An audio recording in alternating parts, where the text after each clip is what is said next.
Welcome to the Tech Meme Ride Home for Friday, April 10th, 2020. I'm Brian McCullough. Today, Amazon is creating a system to test its own employees for coronavirus. Google creates a system to help with unemployment claims. One more attempt to keep track of the Google messaging branding mess. More evidence Zuckerberg really is jealous of Instagram. And of course, the weekend long read suggestions. Here's what you missed today in the world of tech.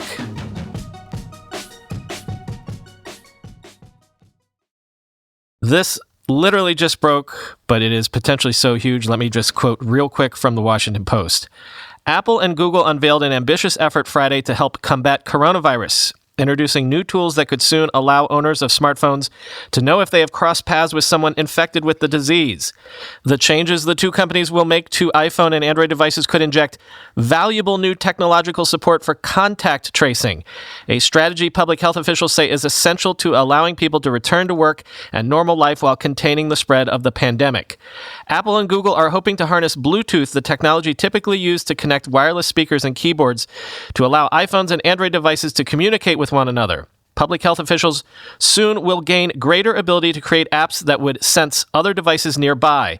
If a person learns they have coronavirus, they could indicate on their app they've been infected, and people whose smartphones have been in their vicinity would be notified regardless of whether their devices run on Apple's or Google's software. Apple and Google said they expect to make tools available to developers to assemble such contact tracing apps as soon as mid-May, with further enhancements to the operating systems that would expand the system's reach to follow.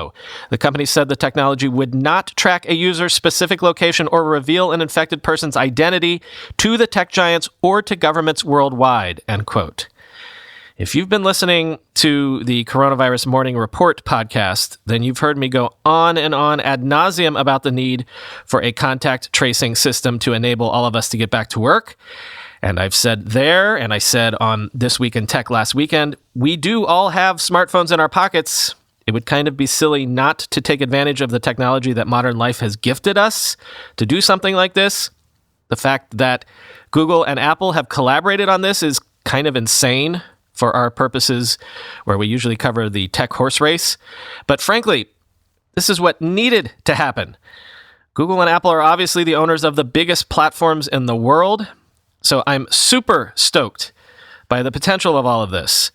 Silicon Valley might actually deliver us one huge tool that could enable us to return to some semblance of normal life while we wait on a vaccine. If so, it'll be one of the most amazing things that Silicon Valley has ever done. Amazon has begun assembling equipment to build a medical lab in order to screen its own workers for COVID-19, and may even be working on antigen testing. Workers in at least 64 Amazon warehouses and shipping facilities thus far have tested positive for the coronavirus, quoting the Washington Post. The e-commerce giant has begun assembling the equipment needed to build a facility and said in a blog post Thursday that it hopes to start testing small numbers of our frontline employees soon. Amazon says it has started to develop incremental testing capacity relative to what governments might set up. Amazon also acknowledged that its effort might not be ready before the coronavirus outbreak subsides. Quote, "We are not sure how far we will get in the relevant time frame, but we think it's worth trying, and we stand ready to share anything we learn with others," the company wrote. Amazon is working on antigen testing, a diagnostic test to determine whether a person is infected, as opposed to a blood test that could detect antibodies made by the immune system when a person is exposed to the virus, end quote.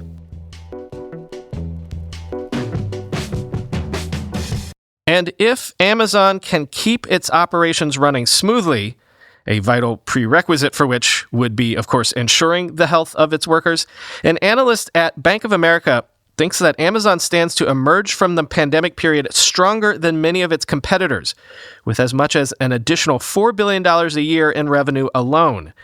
Quoting CNN, "The breadth of Amazon's sprawling business interests and its increasing central place in America's fragile supply chain underscores the company's hold on consumers and its potential to solidify its dominance in the coming months. The longer this crisis goes on, the more formidable Amazon will become, according to James Bailey, a management professor at George Washington University's Business School. Quote, "Every crisis creates a void," said Bailey, "and whatever force fills that void inherits power," end quote. Thanks to its existing advantages in scale and efficiency, Amazon stands to emerge from the pandemic stronger than many of its competitors, experts say.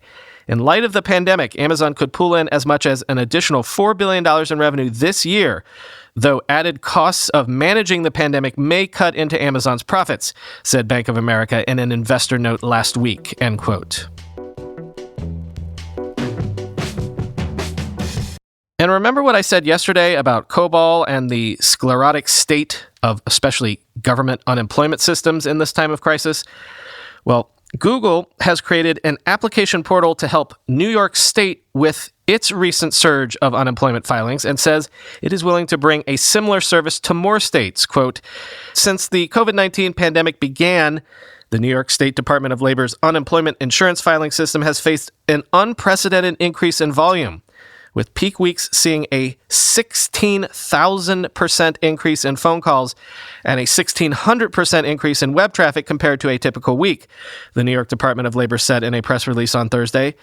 The new Google site, which is expected to be accessible Friday morning and is supported by Google's cloud infrastructure, should be able to handle a, quote, high volume of uses, allowing users to save incomplete applications and pick up where they left off. It can be reached via smartphones, tablets, and laptops. Google on Thursday also launched a search feature that provides links to federal unemployment resources in the U.S., with plans to extend it to the state level. A Google spokesperson said the company is partnering with several states on service delivery issues that it hopes will include unemployment insurance processing, end quote. And yeah, more on this. Google has officially rebranded its business-focused teleconferencing app, Hangouts Meet, to Google Meet. And Hangouts Chat is now Google Chat, thereby leaving the Hangouts brand to live on as a consumer-only brand. Quoting The Verge, for now, Hangouts for G Suite, this is the workplace version of just the chat app, will continue to exist after Google postponed its discontinuation back in August of last year. In its place is now Google Chat, once Hangouts Chat, which is more of a Slack competitor for more robust workplace productivity and messaging than it is a straightforward one-to-one messaging app like the Gchat of old. And for everyone else, your web Gmail account and iOS or Android device can still access the original consumer version of Hangouts for the foreseeable future, end quote. Again, I have no idea really what any of that means, and I'm paid to keep track of this stuff every day. But at this point, it's literally alphabet soup of just brand and product awareness gobbledygook. And by the way, that pun was almost entirely unintentional.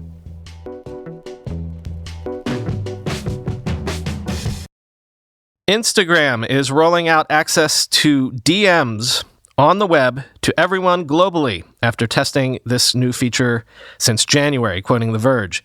Web DMs are especially convenient for people who use Instagram all the time, like reporters, influencers, and social media managers. It's the easiest way to communicate privately on the platform, especially if someone is trying to respond to possibly hundreds of messages a day. Even for non-power users, typing on a laptop keyboard is easier than typing on their phone screen, so they might be more incentivized to chat over Instagram DM if they can access their inbox through a browser. Bringing DMs to the web fits with Facebook CEO Mark Zuckerberg's broader vision for the company's future. Zuckerberg told the New York Times last spring that private messaging, groups, and stories were the three fastest growing areas of online communication, and the company announced a year ago that it would shift towards becoming a, quote, privacy-focused communications platform with a focus on encryption. Zuckerberg also said he eventually wants to allow Facebook, WhatsApp, and Instagram users to message each other regardless of the platform they're using, end quote. Time for the weekend long read suggestions as always, and first up, City Labs asks a question out loud that has been whispered about all week in certain tech circles. Can Airbnb survive the coronavirus crisis? As we've seen already this week, there are literal questions being asked about Airbnb's cash runway. And at the same time, earlier this week, the 800-pound gorilla of the travel market suggested that it too could run out of cash as early as the second half of 2021. I'm talking about Booking.com, which released some financial numbers this week that weren't good, 85% of its business down or something like that. And that's a mature, publicly traded company.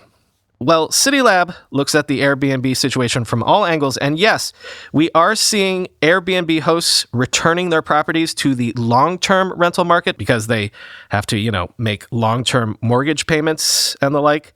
But also, quote, if the crisis stabilizes, lockdowns are lifted, and some travel resumes, home sharing listings in cities might not be the first to revive. Quote, I think that in more isolated rural areas, Airbnb is likely to be pretty resilient, says Marie Hickey, head of commercial research at UK real estate consultants Civilis. It could be the case that we don't see a truly sustained recovery in overseas visitors until well into 2021, and the market that will bounce back quickest may be the domestic leisure market, end quote. While people may be more wary of traveling to other countries, urbanites who have been cooped up in city homes under lockdown may well take the opportunity to travel somewhere nearby for some open space and fresh air once it is safe to do so, end quote. Sort of coronavirus related, Protocol looks at what's next for Atlassian by interviewing Atlassian's Scott Farhar, who says of his company, quote, if you look at what Atlassian has done well over, I guess, our entire existence, we help unify teamwork. And what we're going to do is unify more types of teamwork for more types of teams. Jira, for example. People don't really work in Jira. They work in all sorts of applications as developers. They do work in their IDE and write code. If you're a designer, you're in Photoshop or InVision or Figma or one of those tools. If you're a product manager, you're writing specs largely in Confluence. When companies talk about the best of breed versus a single suite, I think what we found is that companies are after effectively a unified backbone or control panel that runs across all their products. What we do really well is to be that backbone of how work travels around your organization, end quote. We're going to talk this weekend to the author of another new tech book on a weekend bonus episode, but also this week, Sarah Fryer's book about the saga of Instagram came out, and there's a juicy excerpt up in Bloomberg in which I learned that, among other things, Facebook tried to buy Snapchat all over again back in 2016. But the thing that has been getting all the headlines is the continued suggestion that Mark Zuckerberg has a somewhat irrational obsession with Instagram's success vis-a-vis Facebook. Quote, Zuckerberg couldn't seem to bear the idea that Instagram might outshine Facebook. He told Systrom he believed Instagram Stories was successful not because of its design, but because they happened to release the feature ahead of Facebook Stories.